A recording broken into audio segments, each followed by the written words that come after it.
Hello, आप सभी कैसे हैं। आप सभी का मेरे यूट्यूब चैनल जीके हाल्ट में स्वागत है। आज हम लोग रेलवे ग्रुप डी एग्ज़ाम 2025 से संबंधित जीके जीएस के महत्वपूर्ण प्रश्नों को देखेंगे। ये सभी प्रश्न आपके 2025 ग्रुप डी एग्ज़ाम के लिए बेहद ही महत्वपूर्ण होने वाले हैं। अतः आप लोग वीडियो को शुरू से लेकर आखिरी तक ज़रूर देखिएगा और सभी प्रश्नों को अच्छे से याद कर लीजिएगा। अगर आपको किसी भी प्रश्न का सही जवाब पता होगा तो मुझे कमेंट करके ज़रूर बताइएगा और वीडियो पसंद आए तो लाइक कीजिएगा। चलिए आइए एक एक करके शुरू करते हैं। बुद्ध ने अपना पहला उपदेश कहाँ दिया था? सही जवाब क्या होगा? तो बुद्ध ने अपना पहला उपदेश जो है यह सारनाथ में दिया था। उत्तर प्रदेश राज्य के सारनाथ में दिया था बुद्ध ने अपना पहला उपदेश। किस जिले को लेदर सिटी कहा जाता है? सही जवाब क्या होगा? तो किस जिले को लेदर सिटी कहा जाता है? तो राइट आंसर ऑप्शन ए होगा, कानपुर को लेदर सिटी कहा जाता है। बिजली का अच्छा चालक कौन सा धातु है? करेक्ट आंसर क्या होगा? तो बिजली का जो सबसे अच्छा चालक धातु होता है वह आपका तांबा होता है। राइट आंसर क्या होगा? तो ऑप्शन डी, बिजली का सबसे अच्छा चालक तांबा धातु होता है। प्रदेश का कौन सा नगर पीतल नगरी कहलाता है? आपके ऑप्शंस हैं आगरा, मेरठ, अलीगढ़ या मुरादाबाद। सही जवाब क्या होगा? तो प्रदेश का कौन सा नगर पीतल नगरी कहलाता है? तो राइट आंसर ऑप्शन डी होगा, मुरादाबाद। मुरादाबाद पीतल नगरी कहलाता है। सौर मंडल का सबसे गर्म ग्रह कौन सा है? राइट आंसर क्या होगा? तो सौरमंडल का जो सबसे गर्म ग्रह है वह आपका शुक्र ग्रह है, सौरमंडल का सबसे गर्म ग्रह। भारतीय संविधान के पिता किसे कहा जाता है? आपके ऑप्शंस हैं जवाहरलाल नेहरू, वल्लभ भाई पटेल, महात्मा गांधी या डॉक्टर बी.आर. अम्बेडकर। सही जवाब क्या होगा? तो भारतीय संविधान के पिता किसे कहा जाता है? तो डॉक्टर बी.आर. अम्बेडकर को भारतीय संविधान का पिता कहा जाता है। ऑपरेशन फ्लड किससे संबंधित है? राइट आंसर क्या होगा? तो ऑपरेशन फ्लड जो है यह आपका दुग्ध उत्पादन से संबंधित है। Operation flood. उत्तर प्रदेश का कौन सा जिला इत्र नगरी के नाम से प्रसिद्ध है? सही जवाब क्या होगा? तो उत्तर प्रदेश का कौन सा जिला है जो इत्र नगरी के नाम से प्रसिद्ध है? तो यह आपका कन्नौज जिला है। उत्तर प्रदेश का कन्नौज जिला इत्र नगरी के नाम से प्रसिद्ध है। गीत गोविंद के लेखक कौन हैं? अगर आप लोगों को ये वीडियो पसंद आए तो एक लाइक ज़रूर कीजिएगा और अगर आप लोग इस चैनल पर नए होंगे तो सब्सक्राइब भी कर लीजिएगा ताकि इसी तरह का वीडियो सबसे पहले आप तक पहुंचता रहे। गीत गोविंद के लेखक कौन हैं? तो यह आपके जयदेव हैं, गीत गोविंद के लेखक। भारत का संविधान कब लागू हुआ था? सही जवाब क्या होगा? तो भारत का जो संविधान है इसे लागू किया गया था 26 जनवरी 1950 को भारत का संविधान लागू हुआ था। विश्व में सबसे बड़ा डेल्टा कौन सा है? राइट आंसर क्या होगा? तो विश्व में जो सबसे बड़ा डेल्टा है वह आपका गंगा ब्रह्मपुत्र डेल्टा है, विश्व में सबसे बड़ा डेल्टा। रामचरितमानस किस भाषा में लिखा गया है? ऑप्शंस हैं अवधी, संस्कृत, ब्रज या खड़ी बोली। सही जवाब क्या होगा? तो रामचरितमानस किस भाषा में लिखा गया है? तो राइट आंसर ऑप्शन ए होगा, हिंदी अवधी भाषा में लिखा गया है रामचरितमानस। और रामचरितमानस को किसने लिखा है? तो तुलसीदास जी ने। मनुष्य के शरीर में सबसे बड़ी ग्रंथि कौन सी है? सही जवाब क्या होगा?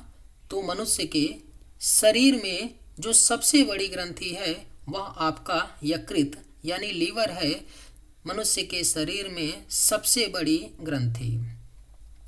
हरे पौधों में भोजन बनाने की क्रिया क्या कहलाती है? राइट आंसर क्या होगा? तो हरे पौधों में भोजन बनाने की जो क्रिया है यह आपका प्रकाश संश्लेषण कहलाता है। हरे पौधों में भोजन बनाने की क्रिया। मानव शरीर में रक्त का शुद्धिकरण कौन सा अंग करता है? सही जवाब क्या होगा? तो मानव शरीर में रक्त का जो शुद्धिकरण है यह किडनी के द्वारा होता है। मानव शरीर में रक्त का शुद्धिकरण। विटामिन सी का मुख्य स्रोत क्या है? ऑप्शंस हैं केला, दूध, गेहूं या नींबू और आंवला। राइट आंसर क्या होगा? तो विटामिन सी का जो मुख्य स्रोत होता है वह आपका नींबू और आंवला होता है। विटामिन सी का मुख्य स्रोत। कच्छ का रण कहाँ स्थित है? सही जवाब क्या होगा? तो कच्छ का जो रण है यह आपका गुजरात राज्य में स्थित है। कच्छ का रण। उत्तर प्रदेश का राजकीय पशु कौन है? राइट आंसर क्या होगा? तो उत्तर प्रदेश का जो राजकीय पशु है वह आपका बारहसिंघा है। उत्तर प्रदेश का राजकीय पशु। सही जवाब ऑप्शन डी। 1857 की क्रांति का नेतृत्व मेरठ में किसने किया था? बेहद ही महत्वपूर्ण प्रश्न है। 1857 की क्रांति का नेतृत्व मेरठ में मंगल पांडे ने किया था। याद रखिएगा, 1857 की क्रांति का नेतृत्व मेरठ में मंगल पांडे ने किया था। दीन ए इलाही धर्म किस मुगल शासक ने शुरू किया? अगर आप लोगों को ये वीडियो पसंद आए तो एक लाइक ज़रूर कीजिएगा और अगर आप लोग इस चैनल पर नए होंगे तो सब्सक्राइब भी कर लीजिएगा। दीन ए इलाही धर्म किस मुगल शासक ने शुरू किया था?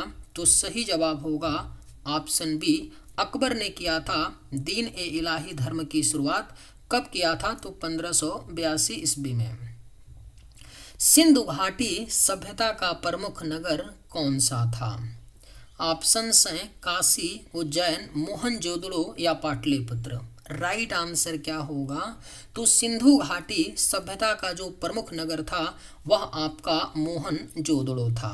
राइट आंसर ऑप्शन सी।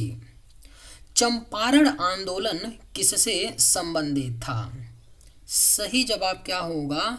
तो चंपारण आंदोलन जो था वह किसानों की नील की खेती से संबंधित था। चंपारण आंदोलन 1917 ईस्वी में कहाँ पर हुआ था? तो बिहार में हुआ था। कुतुब मीनार का निर्माण किसने प्रारंभ किया? सही जवाब क्या होगा? तो कुतुब मीनार के निर्माण को प्रारंभ कुतुबुद्दीन ऐबक ने किया था और पूरा किसने करवाया था? तो इल्तुतमिश ने। कुतुब मीनार कहाँ पर है? तो दिल्ली में है। भारत का सबसे बड़ा राज्य क्षेत्रफल के आधार पर कौन है?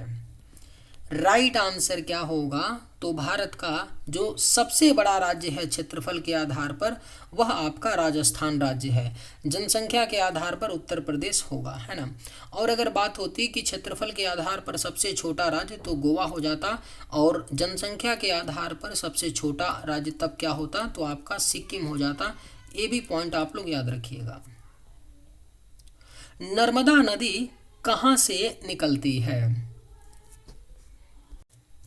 सही जवाब क्या होगा? तो नर्मदा नदी जो है यह आपका अमरकंटक पठार से निकलती है। नर्मदा नदी।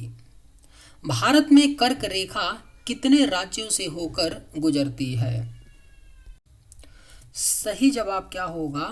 तो भारत में कर्क रेखा कितने राज्यों से होकर गुजरती है? तो 8 राज्यों से होकर के भारत में कर्क रेखा गुजरती है। सुंदरवन डेल्टा मुख्यतः किस नदी द्वारा बना है? राइट आंसर क्या होगा? तो सुंदरवन डेल्टा जो है यह आपका मुख्यतः गंगा ब्रह्मपुत्र नदी द्वारा बना है। सुंदरवन डेल्टा। भारत का सबसे बड़ा द्वीप कौन सा है? करेक्ट आंसर क्या होगा? तो भारत का जो सबसे बड़ा द्वीप है वह आपका अंडमान द्वीप है, भारत का सबसे बड़ा द्वीप। भारत की मुख्य भूमि का दक्षिणतम बिंदु कौन सा है? ऑप्शंस हैं इंदिरा पॉइंट, पोरबंदर, कन्याकुमारी या लक्षद्वीप। सही जवाब क्या होगा? तो भारत की मुख्य भूमि का जो दक्षिणतम बिंदु है वह आपका कन्याकुमारी है। गंगा नदी का उद्गम स्थल कौन सा है? बेहद ही महत्वपूर्ण प्रश्न है।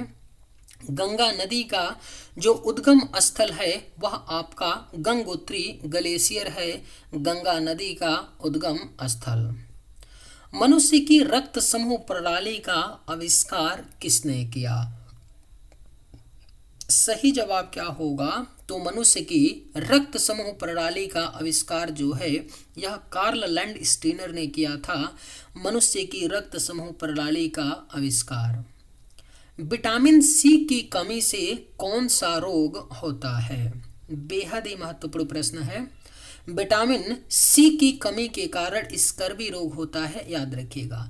रतौंधी रोग विटामिन ए की कमी से होता है, बेरी विटामिन बी की कमी से और रिकेट्स विटामिन डी की कमी से होता है। पाचन क्रिया मुख्य रूप से किस अंग में पूरी होती है?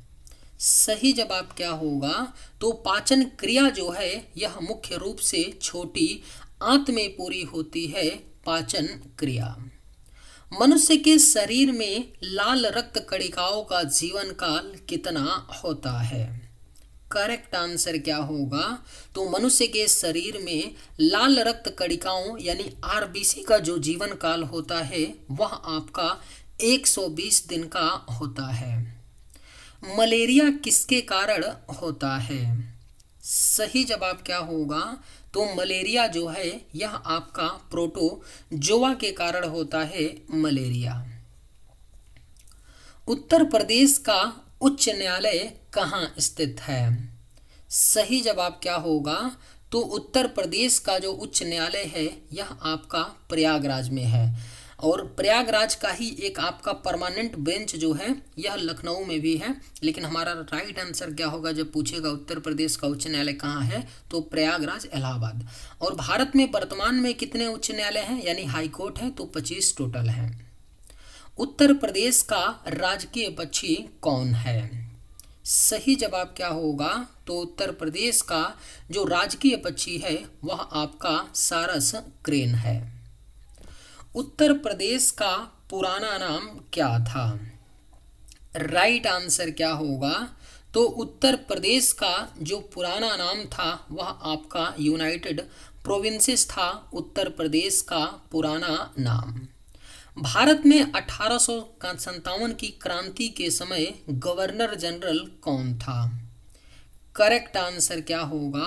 तो भारत में 1857 की क्रांति के समय जो गवर्नर जनरल थे वह लॉर्ड कैनिंग थे। कौन थे? तो लॉर्ड कैनिंग 1857 की क्रांति के समय गवर्नर जनरल थे। चंद्रगुप्त मौर्य का सलाहकार कौन था?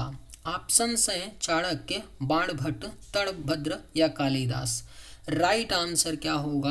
तो चंद्रगुप्त मौर्य का जो सलाहकार था वह चाणक्य था। सही जवाब ऑप्शन ए। चलिए आज के वीडियो में बस इतना ही। अगर आप सभी को ये वीडियो पसंद आए तो एक लाइक ज़रूर कीजिएगा। थैंक्स।